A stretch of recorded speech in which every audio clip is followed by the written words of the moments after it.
സത്യമായി ഞാൻ നിങ്ങളോട് പറയുന്നു, ഈ ചെറിയവരിൽ ഒരുവന് നിങ്ങൾ ചെയ്തു കൊടുത്തപ്പോഴെല്ലാം എനിക്ക് തന്നെയാണ് ചെയ്തതെന്ന് പറഞ്ഞ ഈശോയുടെ സാന്നിധ്യം ഞങ്ങൾ ഓരോ ശുശ്രൂഷകളിലും കാണാം. നമുക്ക് എവിടെയാണ് സ്വർഗരാജ്യം? ഇവിടെ തന്നെയാണ് സ്വർഗരാജ്യം. മരിക്കണേ മുമ്പ് നമ്മൾ സ്വർഗരാജ്യം അനുഭവിക്കുന്ന ഇവിടെയാണ്, അല്ലാതെ വേറെ ഒരു സ്ഥലത്തല്ല. ഞാൻ അനുഭവിച്ച കാര്യമാണ് ഞാനീ പറയണത്. അവരുടെ സ്വർഗത്തിലെ അവർക്ക് വേണ്ടി ശുശ്രൂഷ ചെയ്യുന്ന മാലാഖമാരാണ് എൻ്റെ കൂടെ നിൽക്കുന്നത്. ഇവർ മാത്രമല്ല, ഇതിനേക്കാൾ കൂടുതൽ മാലാഖമാർ ഇവിടെ ചുറ്റും നല്ല ആക്റ്റീവായിട്ട് നടക്കാണ്. അതുകൊണ്ട് തന്നെ കഴിഞ്ഞ പ്രാവശ്യം വന്നപ്പോഴേ ഇവിടെ ഇരുന്ന് തന്നെ ഞാൻ പ്രാർത്ഥിച്ചായിരുന്നു, അടുത്ത വർഷവും എന്നെ ഒരുക്കണേ കർത്താവേ എന്ന് പ്രാർത്ഥിച്ചായിരുന്നു. അപ്പൊ ഇപ്രാവശ്യം വിളിക്കാൻ വന്നപ്പോൾ ഞാനന്ന് പ്രാർത്ഥിച്ചത് ഫലിച്ചല്ല എന്ന് ഓർത്ത് സന്തോഷിച്ച്. 5-6 വർഷമായിട്ട് പുറത്തിറങ്ങാത്ത അമ്മ അന്ന് പുറത്തേക്ക് ഇറങ്ങിയത് ഈ ധ്യാനത്തിൽ വന്നപ്പോഴാണ്. അപ്പോൾ ഇവർ ഈ ധ്യാനത്തിന് വേണ്ടി ഓരോ വർഷവും അടുത്ത വർഷം എന്ന് തുടങ്ങും ബ്രദറെ, അടുത്ത വർഷം എന്ന് തുടങ്ങും എന്നാണ് ധ്യാനം എന്ന് പറഞ്ഞിരിക്കണ ഒരു സന്തോഷമുള്ളൊരു മുഖമാണ്. എല്ലാവരും വലിയ വലിയ ജോലിക്കാരൊന്നുമില്ല, സാധാരണ ജോലിക്കാരാണെങ്കിലും അവർ ആ ജോലി മാറ്റി വെച്ചുകൊണ്ട് 5 ദിവസം ഇവർക്ക് വേണ്ടിയിട്ട് നിൽക്കും. ഞങ്ങളുടെ ക്യാരിസം ഇവരെ നോക്കുക എന്നുള്ളതാണ്. നമ്മുടെ സമൂഹത്തിലെ ഏറ്റവും ആവശ്യമുള്ളവരെ നോക്കുക എന്നുള്ളതാണ് ഞങ്ങളുടെ ക്യാരിസം.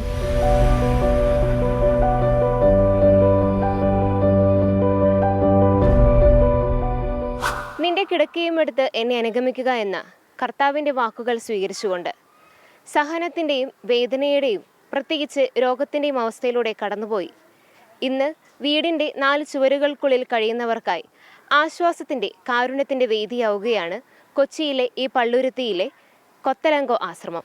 കഴിഞ്ഞ 10 വർഷമായി ആരും അറിയാതെ കൊച്ചി രൂപതയിലെ കൊത്തലങ്കോ ബ്രദേഴ്സ് ചെയ്യുന്ന ഈ സേവനം ഇങ്ങനെയാണ്. വീടുകളിൽ രോഗികളായി കഴിയുന്നവരെ കൂട്ടിക്കൊണ്ടുവരികയും അവർക്ക് വേണ്ടി കുറച്ചു ദിവസത്തെ ഒരു ആത്മീയ ധ്യാനം നടത്തിവരികയുമാണ്. ഇങ്ങനെയൊരു ധ്യാനത്തെക്കുറിച്ച് അധികം ആരും കേട്ട് കാണില്ല. കാരണം ഭവനങ്ങളിൽ നിന്നുള്ള ഈ രോഗികളെ ഇവിടെ കൊണ്ടുവരികയും ഇവരുടേതായിട്ടുള്ള എല്ലാ കാര്യങ്ങളും ഇവർ തന്നെ ചെയ്തു കൊടുക്കുകയുമാണ്. കൊത്തലങ്കോ ബ്രദേഴ്സിൻ്റെ കീഴിൽ കൊത്തലങ്കോ മിഷൻ ഫാമിലി എന്ന സംഘടനയാണ് ഈ പ്രവർത്തനങ്ങൾ ചെയ്യുന്നത്. ഏതാനും സന്മനസ്സുള്ള ആത്മാരുടെ നേതൃത്വത്തിൽ കുറച്ചു ദിവസം രോഗികളെ ഈ ആശ്രമത്തിലേക്ക് കൊണ്ടുവരികയും ഇവർക്ക് വേണ്ട ശുശ്രൂഷകൾ നൽകുകയും അതോടൊപ്പം തന്നെ ആത്മീയമായി ഇവരെ നയിക്കുകയുമാണ് ഇവിടെ ചെയ്യുന്നത്. പള്ളുരുത്തിയിലെ കൊത്തലങ്കോ ആശ്രമത്തിൻ്റെ സുപ്പീരിയർ ബ്രദർ ബിനോയ് പീറ്റർ ഇപ്പോൾ നമ്മളോട് കൂടെയുണ്ട്. അദ്ദേഹം ഇന്ന് നടക്കുന്ന ഈ പരിപാടികളെക്കുറിച്ചും ഈ ആത്മീയ ശുശ്രൂഷയെക്കുറിച്ചും നമ്മളോട് സംസാരിക്കും. ബ്രദർ, ഇന്ന് നടക്കുന്ന ഈ ആത്മീയ ശുശ്രൂഷയെക്കുറിച്ച്, എങ്ങനെയാണ് ഈ രോഗികളെ ഈ ഭവനത്തിലേക്ക് എത്തിക്കുന്നതും അതിനുശേഷം ഇവരെ ശുശ്രൂഷിക്കുന്നതും ഈ 4 ദിവസം എങ്ങനെയായിരിക്കും? അപ്പോൾ ഇന്ന് നമുക്ക് വൈകുന്നേരം 5 മണിക്കാണ് ധ്യാനം തുടങ്ങുന്നത്. ഇപ്പോൾ രാവിലെ തന്നെ നമ്മൾ ആംബുലൻസും വണ്ടികളുമായിട്ട് പോയിട്ട് നമ്മൾ 2 ആംബുലൻസ് അറേഞ്ച് ചെയ്തിട്ടുണ്ട്, ഒരു ടെമ്പോ ട്രാവലറും 2 കാറും അറേഞ്ച് ചെയ്തിട്ടുണ്ട്. അതിൽ പോയി നമ്മുടെ വോളണ്ടിയേഴ്സിൻ്റെ നേതൃത്വത്തിൽ രോഗികളെയൊക്കെ ഓൾറെഡി നമ്മളെല്ലാ വീടുകളിലും പോയി സന്ദർശിച്ച് അവരോട് ഓൾറെഡി ഇതിനെക്കുറിച്ച് അറിയിച്ചിട്ടുണ്ട്. അവരെല്ലാവരും റെഡിയാണ്. നമ്മളിപ്പോൾ അവരെ വീടുകളിൽ പോയി എടുക്കാനായിട്ട് പോകുന്നത്. നമ്മൾ വീടുകളിൽ പോയി കൊണ്ടുവന്നിട്ട് നമ്മൾ തന്നെ നേതൃത്വത്തിൽ തിരിച്ചു വരാൻ കൊണ്ടുപോയി നമ്മുടെ ഉത്തരവാദിത്വത്തിലാണ് എല്ലാവരും. ഏകദേശം എത്ര രോഗികളാണ് ഇന്നിവിടെ വരുന്നത്? ഒരു 100 രോഗികളോളം ഓൾറെഡി രജിസ്റ്റർ ചെയ്തിട്ടുണ്ട്. പിന്നെ രോഗികളുടെ കാര്യമാണ്, എത്ര ഉണ്ടാവുന്നതെന്ന് നമുക്ക് പറയാൻ പറ്റില്ല. നമുക്ക് ഒരു 150 പേരെ പ്രതീക്ഷിക്കുന്നു. അപ്പോൾ ഇവിടെ വരുന്ന ഈ രോഗികളെ ശുശ്രൂഷിക്കാനും ഇവരുടേതായിട്ടുള്ള ഒരു 4 ദിവസത്തോളം ഇവിടെ ഉണ്ടല്ലോ. അപ്പോൾ ഇവർക്ക് വേണ്ടി ആരാണ് ശുശ്രൂഷകളൊക്കെ ചെയ്യുന്നത്? ഇവിടെ ഞങ്ങൾ കൊത്തലങ്കോ ബ്രദേഴ്സും സിസ്റ്റേഴ്സിൻ്റെ നേതൃത്വത്തിൽ ഒരു 100 കണക്കിന് വോളണ്ടിയേഴ്സ് സന്നദ്ധ സേവകരായ കൊത്തലങ്കോ മിഷൻ ഫാമിലി അംഗങ്ങളുണ്ട്. അവരായിരിക്കും ഇവർക്ക് വേണ്ടിയുള്ള എല്ലാ കാര്യങ്ങളും ചെയ്യുന്നത്. ഓക്കെ ബ്രദറെ, അപ്പോൾ ഇനി നമുക്ക് ഇവിടേക്ക് വരാനുള്ള രോഗികളെ കൂട്ടിക്കൊണ്ടുവരാൻ വേണ്ടി അവരുടെ ഭവനങ്ങളിലേക്ക് പോകാം.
ചെല്ലാനത്താണ്. ഈ റോസാരി ചേച്ചി 2 വർഷത്തിലധികമായി വീൽ ചെയറിലാണ്. ചേച്ചീനെ ആദ്യം നമ്മൾ ഡയാലിസ് ചെയ്യാൻ വേണ്ടിയിട്ട് ആശുപത്രിയിൽ കൊണ്ടുപോകുന്നു. ഇവിടെ നമ്മൾ കണ്ടതുപോലെ വണ്ടികളോ മറ്റ് സൗകര്യങ്ങളോ ഇല്ലാത്ത പ്രദേശങ്ങളിലേക്കാണ് ഈ ബ്രദേഴ്സിൻ്റെ നേതൃത്വത്തിലുള്ള സന്നദ്ധ പ്രവർത്തകർ, ശുശ്രൂഷ ചെയ്യുന്നവർ കടന്നു വന്ന് ഇതുപോലെ രോഗികളെ വണ്ടിയിലാക്കി ആശ്രമത്തിലേക്ക് എത്തിക്കുന്നു. ശുശ്രൂഷ വേണ്ടവർ ആശുപത്രിയിലേക്ക് കൊണ്ടുപോകുന്നു. എന്നിട്ടാണ് 4 ദിവസത്തിന് വേണ്ടിയിട്ടുള്ള ഒരു അനുഗ്രഹ ശുശ്രൂഷയിലേക്ക് കൊണ്ടുപോകുന്നത്. നമുക്ക് ഇവരോടൊപ്പം തന്നെ യാത്ര തുടരാം.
കാണുന്ന ഈ ഭാഗത്താണ് നമ്മൾ നേരത്തെ പല വീടുകളിൽ നിന്ന് കൊണ്ടുവന്ന കിടപ്പ് രോഗികളും അല്ലാത്ത രോഗികളെയും വന്ന് അവരിവിടെയാണ് താമസിക്കുന്നത്.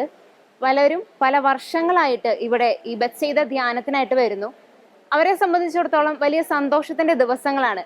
വീട്ടിലെ ഒരു മൂകതയിൽ നിന്ന്, വീട്ടിലൊരു അന്തരീക്ഷത്തിൽ നിന്നൊക്കെ മാറി എല്ലാവരെയും കാണാനും സന്തോഷിക്കാനും പല കാര്യങ്ങളൊക്കെ ഷെയർ ചെയ്യാൻ കിട്ടുന്ന ഒരു അവസരമാണ്. നമുക്ക് ഈ ധ്യാനത്തിന് വന്നിരിക്കുന്ന അമ്മച്ചിമാരോടും അപ്പച്ചമാരോടും അവരുടെ ജീവിതത്തിലെ വിശേഷങ്ങളും അവരുടെ ജീവിതത്തിലെ സഹനങ്ങളെ അവരെങ്ങനെ സ്വീകരിക്കുന്നു എന്നുള്ളതൊക്കെ നമുക്ക് ചോദിച്ചറിയാം. നമ്മുടെ കൂടെയുള്ളത് റോസി അമ്മച്ചിയാണ്. അമ്മച്ചി 10 വർഷമായി ഈ ധ്യാനത്തിന്, ഈ സംഗമത്തിന് വരുന്നു. നമുക്ക് അമ്മച്ചിയോട് തന്നെ ചോദിക്കാം എന്തൊക്കെയാണ് വിശേഷങ്ങൾ എന്ന്. അമ്മച്ചി, ഞാൻ ഈ 10 വർഷമാണെങ്കിലും കിടപ്പ് രോഗികൾക്കാണ് ഇവിടെ ധ്യാനം നടത്തുന്നത്. കിടപ്പ് രോഗികളാണെന്ന് വെച്ചാൽ നമ്മുടെ വീട്ടിനേക്കാളും നല്ല സൗകര്യമാണ് ഇവിടെ. മരണത്തിന് ഇന്ന് മരിച്ചാൽ പോലും നമ്മൾ സ്വർഗരാജ്യത്തിൽ എത്തണമെങ്കിൽ ഇവിടെ വന്നിട്ട് വേണം പോകാനായിട്ട്. എന്താണെന്ന് വെച്ചാൽ വീട്ടിലുള്ള വിചാരിക്കും, ഓ എന്തിനാണ് ഇപ്പം ആ ധ്യാനം കൂടുന്നത്, മരിക്കണ മുമ്പ് മരിക്കണമെങ്കിൽ ഇവിടെ വീട്ടിൽ കിടന്ന് വെച്ചാൽ അല്ല, ഇവിടെയാണ് ഏറ്റവും വലിയ സ്വർഗരാജ്യം. എന്താണെന്ന് വെച്ചാൽ ഇവിടെ എപ്പോഴും ഈശോ, നമ്മുടെ വീട്ടിൽ ഈശോ ഇല്ലെന്നല്ല പറയണേ, എപ്പോഴും ഈശോ ഇവിടെ ഉണ്ട്. ഇവിടെ ഈ കുട്ടികൾക്ക് വേണ്ടിയുള്ള ആലയമാണിത്. അപ്പം എപ്പോഴും അവരെ കരുതുന്നവനാണ്, കാക്കുന്നവനാണ്, എപ്പോഴും ചേർത്ത് പിടിക്കുന്നവനാണ്. അപ്പോൾ നമ്മളും അത് തന്നെ മരണസമയത്ത് ആശീർവാദം. കഴിഞ്ഞ വർഷവും ഞങ്ങൾക്ക് സൈത്ത് തൊട്ട് ഇപ്പം മരിച്ചു പോയാൽ മതി, ഞാൻ അവസാന നിമിഷത്തിൽ ഒന്നും കിട്ടണ്ട, ഇത് മതി എന്നുള്ള രീതിയിലാണ്. ഇപ്പം കഴിഞ്ഞ കൊല്ലവും അതുപോലെ സൈത്ത് തൊട്ട് ഈ കൊല്ലം കിട്ടുമെന്നുള്ള പ്രതീക്ഷയിലാണ് വന്നിരിക്കുന്നത്. ഞാൻ ആദ്യത്തെ വർഷം വന്നപ്പോൾ എനിക്ക് ഒട്ടും നടക്കാൻ പാടില്ലായിരുന്നു, വാക്കറിലാണ് നടന്നു. ആ വാക്കർ അച്ഛൻ എന്നോട് പറഞ്ഞു നടന്നിങ്ങാട് പോരാൻ പറഞ്ഞു. ഞാൻ നടന്നങ്ങാട് ചെന്ന് അങ്ങനെ സുഖപ്പെട്ടാണ് ഞാൻ. അന്ന് തുടങ്ങി ഇന്നേ വരെ ഈ ധ്യാനം വെച്ചാൽ എല്ലാവരും ഞാൻ കുറേ പേരോട് പറഞ്ഞു വാ വാ എന്ന് പറഞ്ഞാൽ ആൾക്കാർ പിന്നെ ഈ പാടില്ലാത്ത ആൾക്കാർ അവിടെ പോണ്. ഈ പാടില്ലാത്ത ആൾക്കാർ വീട്ടിൽ നമ്മളെ ശുശ്രൂഷിക്കുന്നവർക്ക് ഇത്തിരി വലിപ്പും വിളിപ്പും ഒക്കെ ഉണ്ടാവും. എന്താണെന്ന് വെച്ചാൽ അവരവിടെ ഇവിടെ കൃത്യമായ സമയത്ത് കുളിപ്പിക്കും, ഉടുപ്പിക്കും, നമുക്ക് ഭക്ഷണം തരും, എല്ലാം തരും. ഒരു കുഴപ്പമില്ല. നമ്മുടെ വീട്ടിൽ ഇവിടെ നിന്ന് ചെന്നേച്ചു നമുക്ക് വീട്ടിൽ പോകാൻ ഭയങ്കര മടിയായിരിക്കും. ഇവിടെ ആണെങ്കിൽ സുഖമാണ്. അത് ഇവിടെ എനിക്ക് മാത്രമല്ല കേട്ടാ, ഇവിടെ അനുഭവിക്കുന്ന കുറേ പേരുണ്ട്. ഇപ്പോൾ ഓരോ പ്രാവശ്യം വന്നവർ അവർ ആകാംക്ഷയോടെ കാത്തിരിക്കണേ എപ്പോഴാണ് ഈ ധ്യാനം, എപ്പോഴാണ് ഈ പ്രാർത്ഥന എന്ന്. അതല്ല വിശുദ്ധ കുർബാന നമുക്ക് സ്വീകരിക്കുകയും ചെയ്യാം. സൈത്തും തൊട്ടാണ് നമ്മളെ വിടുന്നത്. ഇനി വന്നില്ലെങ്കിൽ മരണസമയത്ത് നമുക്ക് ദിവ്യകാരണം സ്വീകരിക്കാൻ പറ്റിയില്ലെങ്കിലും ഈ സൈത്ത് കൊണ്ട് തന്നെ നമുക്ക് വിശുദ്ധമായി ജീവിക്കാൻ സാധിക്കും. എൻ്റെ അനുഭവം അല്ലട്ടാ, ഇതെല്ലാവർക്കും അനുഭവം. എൻ്റെ അനുഭവം ഞാൻ പറഞ്ഞെന്ന് മാത്രമേ ഉള്ളൂ. അപ്പം അത് ആകാംക്ഷയോടെ ഇത് വലിയൊരു ധ്യാനമാണ്. ഇപ്പം കഴിഞ്ഞ കൊല്ലമാണ് ഈ പില്ലോ ചേച്ചി വന്ന്. പില്ലോ ചേച്ചി എപ്പോഴും എൻ്റെ വീട്ടിൽ വരുമ്പോൾ പറയും, ഞാൻ ഒറ്റക്ക താമസിക്കണം. പില്ലോ ചേച്ചി എപ്പോഴും വരും, എന്താണ് നമുക്ക് എന്നാടി ധ്യാനമെന്ന്. അപ്പോൾ എല്ലാവരും ആകാംക്ഷയോടെ കാത്തിരിക്കുകയാണ് ഈ ദിവസം എപ്പോഴാണിത് വരണത്. അതിന് ഈ കൊത്തലൊങ്കക്ക് ഒത്തിരി നന്ദി പറയണം. അതിൻ്റെ പിന്നിൽ ഒത്തിരി പേര് പ്രവർത്തിക്കുന്നവരുണ്ട് കേട്ടാ. ഒത്തിരി മനസ്സും അവർക്ക് വീടെല്ലാം വിട്ട് പുറത്തിറങ്ങുന്നവരുണ്ട്. കാലത്ത് 4 മണിക്ക് ഇവിടെ കുളിപ്പിക്കും. വലിയ വട്ടയിൽ വെച്ചാൽ വെള്ളം തിളപ്പിച്ച് എല്ലാവരും കുളിച്ചു. ഒരെണ്ണം പോലും നമ്മുടെ വീട്ടിൽ ഇന്ന് കുളിക്കണ്ടെന്ന് വിചാരിക്കും. ഇവിടെ എല്ലാവരും കുളിപ്പിക്കും. എത്ര പാടില്ലെങ്കിലും ശരിയാ, എടുത്തുകൊണ്ട് അവർ കുളിപ്പിച്ച് അപ്പിയിട്ട് തുടച്ച് ഉടുപ്പിച്ച് എല്ലാം കൊണ്ടൊന്ന് ഇവിടെ ഇരുത്തും. അപ്പം നമുക്ക് എവിടെയാണ് സ്വർഗരാജ്യം? ഇവിടെ തന്നെയാണ് സ്വർഗരാജ്യം. മരിക്കണേ മുമ്പ് നമ്മൾ സ്വർഗരാജ്യം അനുഭവിക്കുന്ന ഇവിടെയാണ്, അല്ലാതെ വേറെ ഒരു സ്ഥലത്തല്ല. ഞാൻ അനുഭവിച്ച കാര്യമാണ് ഞാനീ പറയണത്. നന്ദി.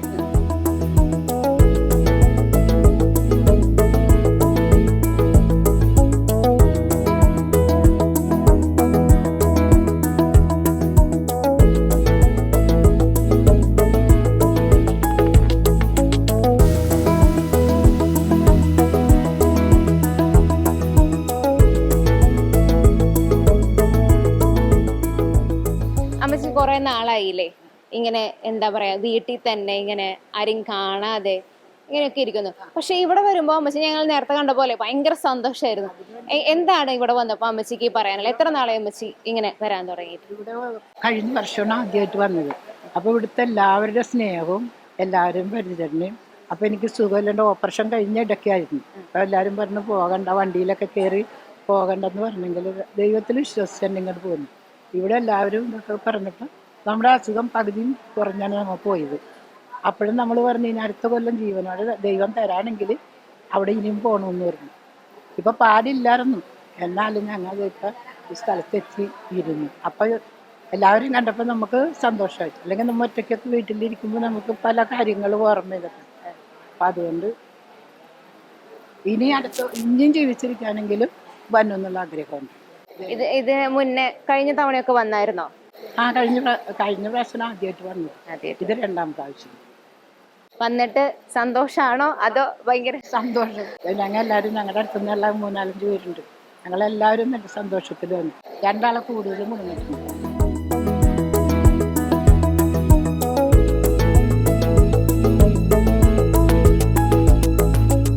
നമുക്ക് മുന്നിലുള്ളത് സെലിൻ ചേച്ചിയാണ്. സെലിൻ ചേച്ചി ഒരു 6-7 വർഷത്തോളമായി ഇതുപോലെ രോഗാവസ്ഥയിലൂടെ കടന്നു പോകുന്നു.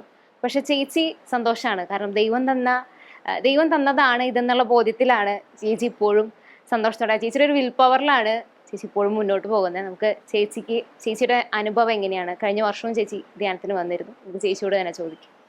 ചേച്ചി ധ്യാനത്തിന് വന്നിട്ട് എനിക്ക് നല്ല അനുഭവമായിരുന്നു. നല്ല ഇത്തിരി കൂടി ഉന്മേഷമൊക്കെ വെച്ച് ധൈര്യം വന്നു. കൊള്ളാതാണ് ഈ കൊല്ലവും വന്നത്. ഞാൻ പ്രാർത്ഥനയിൽ കൂടുതൽ ഉൾക്കൊള്ളാൻ പറ്റി. പ്രാർത്ഥിക്കൂല, അതിലും കൂടുതൽ ഇപ്പം ഈ ധ്യാനം കഴിഞ്ഞ പിന്നെ നല്ലോണം പ്രാർത്ഥിക്കണ്ട, രാവിലെയും വെളുപ്പിനും രാത്രിയൊക്കെ. ചേച്ചി കഴിഞ്ഞ വർഷം ധ്യാനത്തിന് വന്നു. അപ്പൊ ഈ വർഷം ധ്യാനിക്കാൻ വരാൻ തോന്നിയത് ഇവിടെ ഭയങ്കര ഇഷ്ടപ്പെട്ടു, അല്ലെങ്കിൽ ഈശോയുടെ കൂടെ ആയിരിക്കാൻ പറ്റി?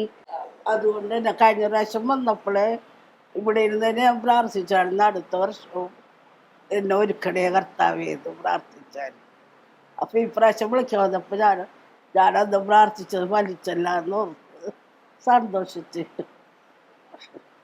സെലിൻ ചേച്ചിക്ക് 2 ആൺമക്കളാണ്. അവരിപ്പോ നമ്മുടെ കൂടെ ഉണ്ട്. അവരാണ് അമ്മയുടെ എല്ലാ കാര്യങ്ങളും നോക്കണം. നമുക്ക് അവരോട് തന്നെ എങ്ങനെയാണ് അമ്മേനെ ശുശ്രൂഷിക്കുന്നത്, അമ്മേനെ പറ്റി എന്താണ്? അമ്മയെക്കുറിച്ച് പറയുമ്പോൾ ഞങ്ങളെയൊക്കെ എല്ലാം പ്രാർത്ഥനയിലേക്ക് നയിച്ചതൊക്കെ എല്ലാം അമ്മയാണ്. അമ്മ നടക്കുന്ന സമയത്തെല്ലാം കുർബാനയൊന്നും മുടങ്ങാറില്ലായിരുന്നു.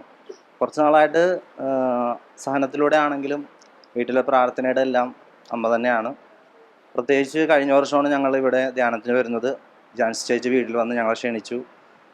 ഒരു 5-6 വർഷമായിട്ട് പുറത്തിറങ്ങാത്ത അമ്മ അന്ന് പുറത്തേക്ക് ഇറങ്ങിയത് ഈ ധ്യാനത്തിൽ വന്നപ്പോഴാണ്. ഒരുപാട് രോഗികളുടെ കൂടെ ഇരുന്ന് പ്രാർത്ഥിക്കാനും അവരോടൊക്കെ സംസാരിക്കാനൊക്കെ പറ്റിയപ്പോൾ അമ്മയ്ക്ക് അത് വലിയൊരു ആശ്വാസമായിരുന്നു. അത് തന്നെ ഇവിടെ വന്നിട്ട് തിരിച്ച് പോകുന്ന സമയത്ത് മുഖത്ത് നല്ലൊരു പ്രകാശം ഉണ്ടായിരുന്നു. ഞങ്ങൾക്കും സന്തോഷമായി. പ്രത്യേകിച്ച് ദൈവത്തിനൊക്കെ ഞങ്ങൾ നന്ദി പറയുന്നു. പ്രത്യേകിച്ച് ഇവിടുത്തെ ബ്രദർമാരും മറ്റു ചേച്ചിമാരെല്ലാം ഒരു വീട്ടിലിരിക്കുന്നത് പോലത്തെ ഒരു അനുഭവമായിരുന്നു ഇവിടെ നടന്ന ധ്യാനത്തിൽ പങ്കെടുത്ത ദിവസങ്ങളിലെല്ലാം ഞങ്ങൾക്ക് അനുഭവിക്കാൻ പറ്റിയത്.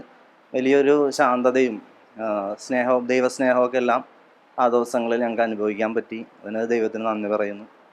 എന്നെ സംബന്ധിച്ചിടത്തോളം അമ്മയുടെ ഒപ്പം, അതായത് ഞങ്ങൾ വീട്ടിൽ 4 പേരാണ്, പപ്പ, അമ്മയും ഞാനും ചേട്ടനും. ഞങ്ങൾ ഒരുമിച്ച് 4 പേരും കൂടി എവിടെയെങ്കിലും പോവുക എന്നുള്ളതാണ് ഏറ്റവും വലിയൊരു സ്വപ്നം.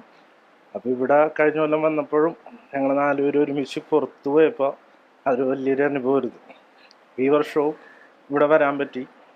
അതും ഈശോടൊപ്പം ഒരു ടൂർ പോകാൻ പറ്റിയത് ഭയങ്കര ഹാപ്പിയാണ്.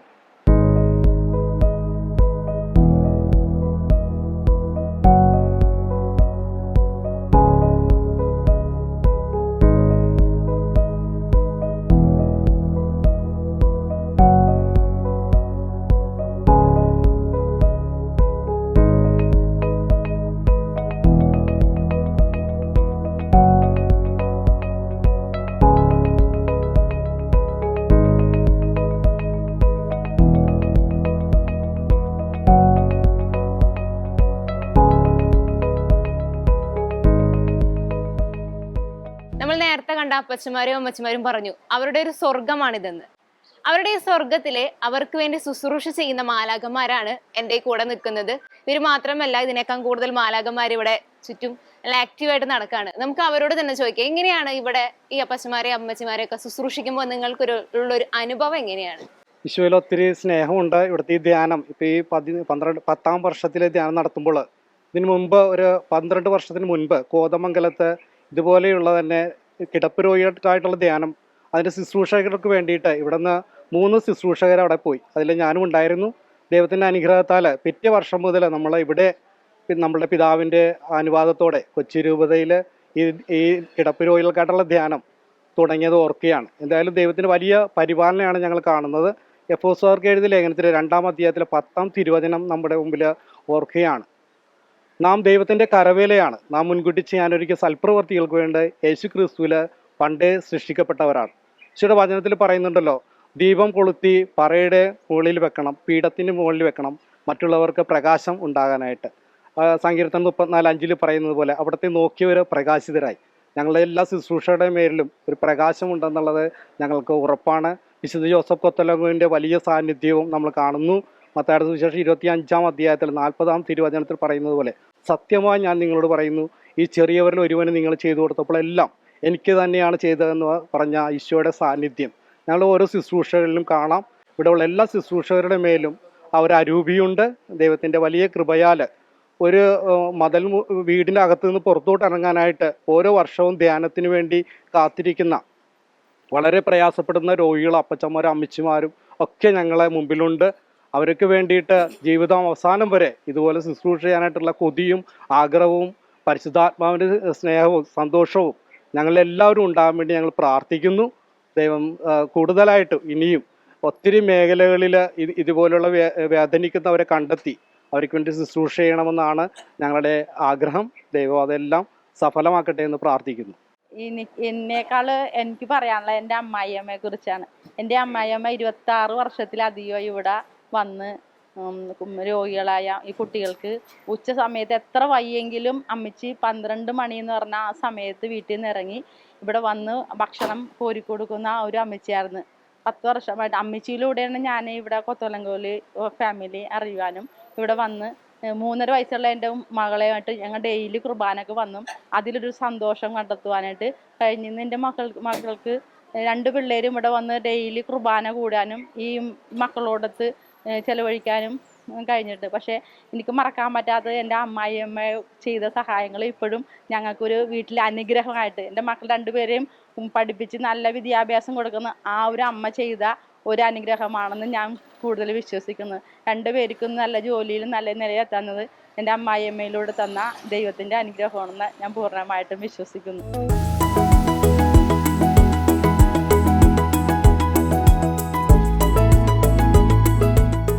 നമ്മുടെ കൂടെയുള്ള ജാൻസി ചേച്ചിയാണ് ഈ പ്രോഗ്രാം എല്ലാം കോർഡിനേറ്റ് ചെയ്യാനും രോഗികളെ വീട്ടിൽ നിന്ന് ഇങ്ങോട്ട് എത്തിക്കാനൊക്കെ എഫേർട്ട് എടുത്ത് കാര്യങ്ങൾ ചെയ്യുന്നത്. അപ്പൊ ജാൻസി ചേച്ചി തന്നെ പറയും ഈ 10 വർഷത്തെ അല്ലെങ്കിൽ അതിൽ കൂടുതലുള്ള ഒരു എക്സ്പീരിയൻസും ഇവിടെ വന്നപ്പോഴുള്ള സന്തോഷവും എന്തുകൊണ്ടാണ് ഏതൊരു സ്പിരിറ്റിലാണ് ഇങ്ങനെ ഒരു ശുശ്രൂഷ ആരംഭിച്ചതെന്നൊക്കെ ജാൻസി ചേച്ചി തന്നെ നമ്മോട് പറയും.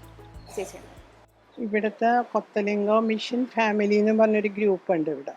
അത് അൽമായരും ഇവിടുത്തെ കൊത്തലിംഗോ ബ്രദേഴ്സും സിസ്റ്റേഴ്സും എല്ലാവരും കൂടി കൂടിയിട്ടുള്ളതാണ് ആ ഒരു ഗ്രൂപ്പ്. അപ്പോൾ ഞാൻ ആദ്യമായിട്ട് ഇവിടെ ധ്യാനം കൂടാൻ വരികയാണ് ചെയ്തത്. അപ്പോൾ എനിക്ക് ക്യാൻസറിൻ്റെ ഓപ്പറേഷൻ കഴിഞ്ഞ് ഒരാഴ്ച ആയിട്ടുണ്ടായിരുന്നുള്ളൂ. അപ്പോൾ ഇവിടെ വന്നു കഴിഞ്ഞ് ധ്യാനം എനിക്ക് ധ്യാനം കൂടാനല്ല ധ്യാനം കൂടിപ്പിക്കാനാണ് പിന്നെ എനിക്ക് അച്ഛൻ വിളിച്ച് നിർത്തിയത്. അതിനുശേഷം ഞാൻ ഇന്ന് വരെ ഇവിടുത്തെ ഒരു സജീവമായിട്ട് ഞാൻ വരികയും ഈ നിൽക്കുന്ന ഇവരൊക്കെ എന്ന് പറയുന്നത് എനിക്ക് അത്രയൊന്നും ചെയ്യാൻ പറ്റാറില്ല. ഇവർ സ്പൂണിൽ രോഗികൾക്ക് ചോറ് കൊടുക്കണം, കൈകൊണ്ട് വാരി കൊടുക്കുന്നു, കുളിപ്പിക്കുന്നു. ഇതൊന്നും എനിക്ക് ചെയ്യാൻ പറ്റുന്ന ഒരു കാര്യമല്ല. പക്ഷേ ഇവരൊക്കെ അത് ചെയ്ത് വീട്ടിൽ പോയി അവരെ ഉടുപ്പിച്ച് ഇവിടെ കൊണ്ടുവന്ന് ഇറക്കി. നിങ്ങളിത് കണ്ടല്ലോ, അതുപോലെ ചെയ്യുന്ന ആൾക്കാരാണ് ഇരിക്കുന്നത് ഇവരെല്ലാവരും. അതിൽ മോള് പറഞ്ഞ പോലെ മലാഹമാർ, ഈ വന്നിരിക്കുന്ന എല്ലാവരുടെയും കാവൽ മലാഹമാരായിട്ട് പറയുന്നത് ഇവരെയൊക്കെ തന്നെയാണ്. ഇവരുടെ ശുശ്രൂഷ, ഇവരുടെ ആ ഒരു കമ്മിറ്റ്മെൻറ്റ് നമ്മൾക്ക് ഒത്തിരി പ്രചോദനമാണ്. എനിക്കിതൊന്നും ഇതിൻ്റെ പകുതി പോലും ഒന്നും ചെയ്യാൻ പറ്റാറില്ല. അങ്ങനെ ഞാനൊരു 13 ഓപ്പറേഷൻ കഴിഞ്ഞൊരു പേഷ്യൻ്റാണ്. അപ്പോൾ അതുകൊണ്ട് എൻ്റെ ആരോഗ്യപരമായിട്ട് എനിക്ക് കൂടുതലൊന്നും ചെയ്യാൻ പറ്റില്ല. എങ്കിലും ഇവരുടെ കൂടെ നടക്കുമ്പോൾ എനിക്ക് തോന്നുന്നു ഞാനായിരിക്കും ഏറ്റവും കൂടുതൽ സന്തോഷിക്കുന്നത്.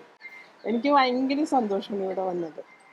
അപ്പോൾ ഓരോ പ്രോഗ്രാമിനും ഇവരുടെയൊക്കെ ആ ഒരു എഫർട്ടെന്ന് പറയുന്നത് ജോലി കളഞ്ഞിട്ടാണ് ഇവർ പോകുന്നത്. എല്ലാവരും വലിയ വലിയ ജോലിക്കാരൊന്നുമില്ല, സാധാരണ ജോലിക്കാരാണെങ്കിലും അവർ ആ ജോലി മാറ്റി വെച്ചുകൊണ്ട് 5 ദിവസം ഇവർക്ക് വേണ്ടിയിട്ട് നിൽക്കുക. അതൊക്കെ കാണുമ്പോൾ നമുക്കൊരു ഇല്ലാത്തൊരു സന്തോഷമാണ്. തീർച്ചയായും. അതുപോലെ അമ്മച്ചിമാരൊക്കെ എന്ന് പറയുമ്പോൾ അവർ വീട്ടിലെ ജോലിയെല്ലാം തീർത്ത് ഇവിടെ 50ഓളം അന്തേവാസികളുണ്ട്. അവർക്ക് ഡെയിലി ചോറ് കൊടുക്കാനും അവർക്ക് വേണ്ടി ശുശ്രൂഷ ചെയ്യാനൊക്കെ ഇവരൊക്കെ എല്ലാ ദിവസവും വരും. അവർക്ക് അതിൽ വലിയ സന്തോഷം കണ്ടെത്തുന്നു. അതുമാത്രമല്ല, ഇതിലൂടെ ഞങ്ങൾക്ക് ഒരുപാട് ദൈവ അനുഗ്രഹം ഞങ്ങൾ പ്രാപിക്കുന്നുണ്ട്. ഞങ്ങളുടെ കുടുംബത്തിൻ്റെ ആവശ്യങ്ങൾ ഇതൊക്കെ ഒത്തിരി ദൈവം നമുക്ക് ചെയ്തു തരുന്നുണ്ട്. അതാണ് ഞങ്ങൾക്ക് ഏറ്റവും വലിയ സന്തോഷം.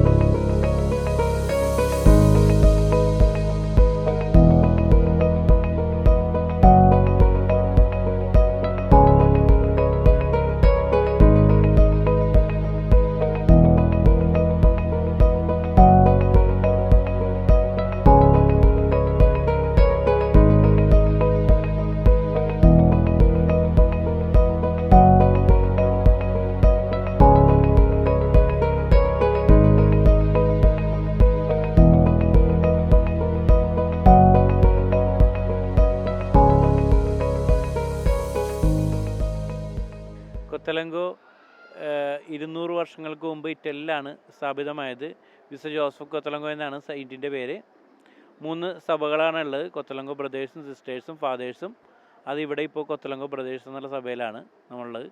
ഇവിടെ മെൻ്റലി ചലഞ്ചറായിട്ടുള്ള 50ഓളം പിള്ളേരെ 18 വയസ്സിന് മേൽപോട്ടുള്ളവരെ സംരക്ഷിക്കുന്ന സ്ഥാപനമാണ്.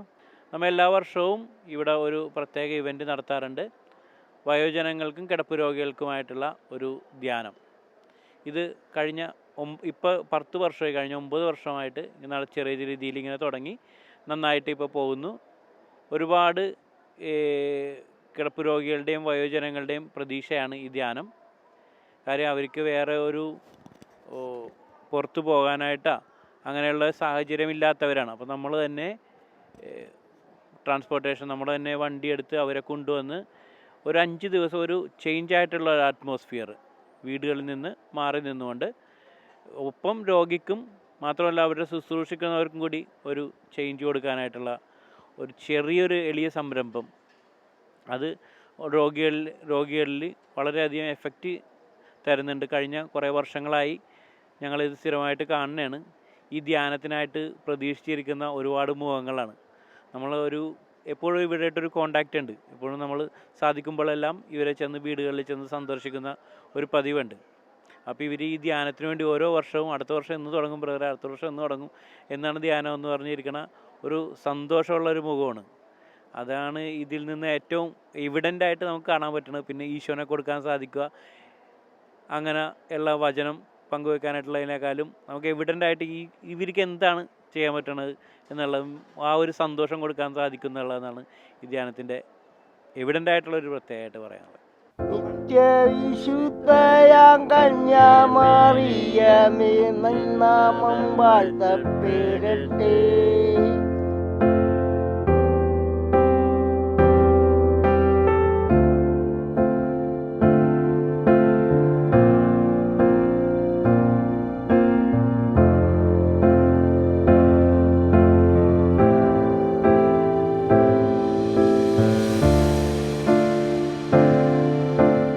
ഞാൻ ബ്രദർ ഇമ്മാനുവൽ. ഞാൻ brothers of saint Joseph Cottolengo സന്യാസ സമൂഹത്തിലെ അംഗമാണ്. ഇത് ഞങ്ങളുടെ ആശ്രമം പള്ളുരുത്തിയിലാണ് ഇത് സ്ഥിതി ചെയ്യുന്നത്. എൻ്റെ ഈ ചുറ്റും നിൽക്കുന്നത് ഞങ്ങളുടെ ആശ്രമത്തിലെ അന്തേവാസികളാണ്. ഇവർ മെൻ്റലി ആൻഡ് ഫിസിക്കലി ഡിസേബിൾ ആയിട്ടുള്ള അന്തേവാസികളാണ് ഇവർ. ഞങ്ങൾക്കിവിടെ 45 അന്തേവാസികളുണ്ട്. ഞങ്ങളുടെ ക്യാരിസം ഇവരെ നോക്കുക എന്നുള്ളതാണ്. നമ്മുടെ സമൂഹത്തിലെ ഏറ്റവും ആവശ്യമുള്ളവരെ നോക്കുക എന്നുള്ളതാണ് ഞങ്ങളുടെ ക്യാരിസം. ഏറെ പ്രത്യേകമായിട്ട് ഇന്ന് ഞങ്ങൾക്കിവിടെ ബെഡ്സൈദ അനുഭവ ധ്യാനം നടക്കുകയാണ്. ഞങ്ങളുടെ കൊച്ചി രൂപതയിലുള്ള എല്ലാ രോഗികളായിട്ടുള്ളവരും വാർദ്ധക്യം അനുഭവിക്കുന്നവരും ആയിട്ടുള്ള ആ പ്രത്യേക സമയത്തിലുള്ളവർക്ക് വേണ്ടി നമ്മുടെ ആശ്രമത്തിൽ ഒരു കൂട്ടം ആൾക്കാർ, ഒരു മിഷൻ ഫാമിലി എന്ന് പറയുന്ന ഒരു സംഘടനയുണ്ട് നമുക്ക്. അവരുടെ സഹായത്തോടു കൂടി നമ്മൾ ഈ കൊച്ചിയിലുള്ള എല്ലാ അന്തേവാസികളെയും അവരിവിടെ കൊണ്ടുവരികയും അവർക്കായിട്ടൊരു 5 ദിവസത്തെ ധ്യാനം, അതാണ് നമ്മളിവിടെ ചെയ്യുന്നത്. ഇന്ന് അതിൻ്റെ തുടക്കവും കൂടെയാണ്. ഇന്ന് വൈകിട്ട് 5:30 ധ്യാനം തുടങ്ങുകയാണ് ആശ്രമത്തിൽ. ഇതൊക്കെയാണ് ഞങ്ങളുടെ ആശ്രമത്തിൻ്റെതായ കുറേ വിശേഷങ്ങൾ.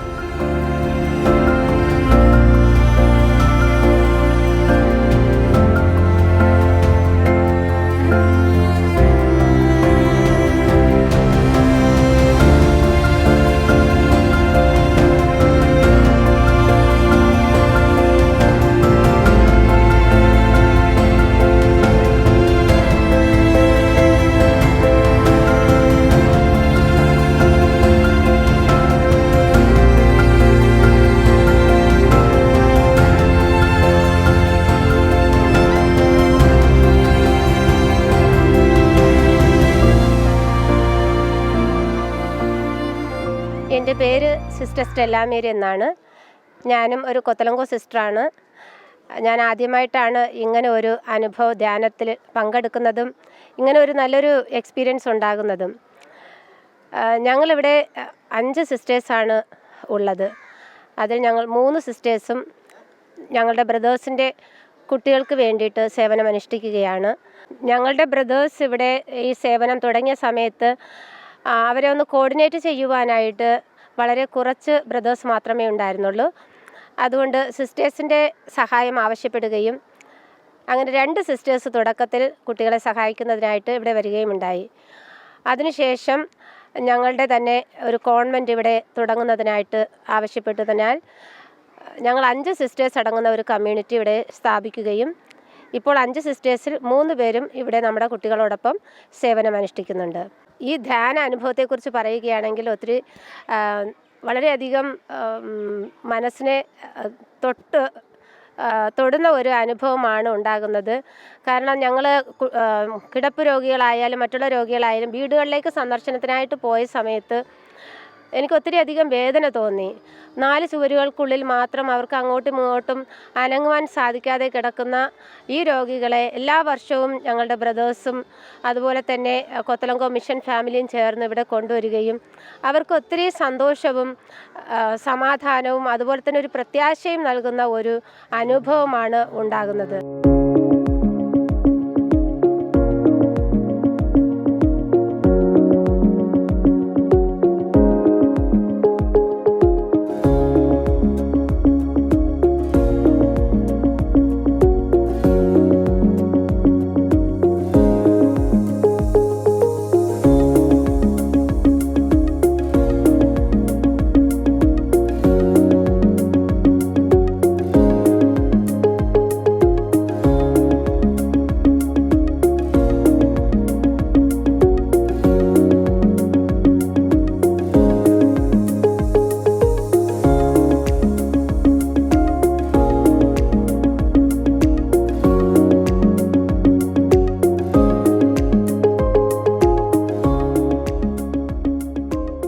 ഇത്ര നേരം കാണുകയായിരുന്നു.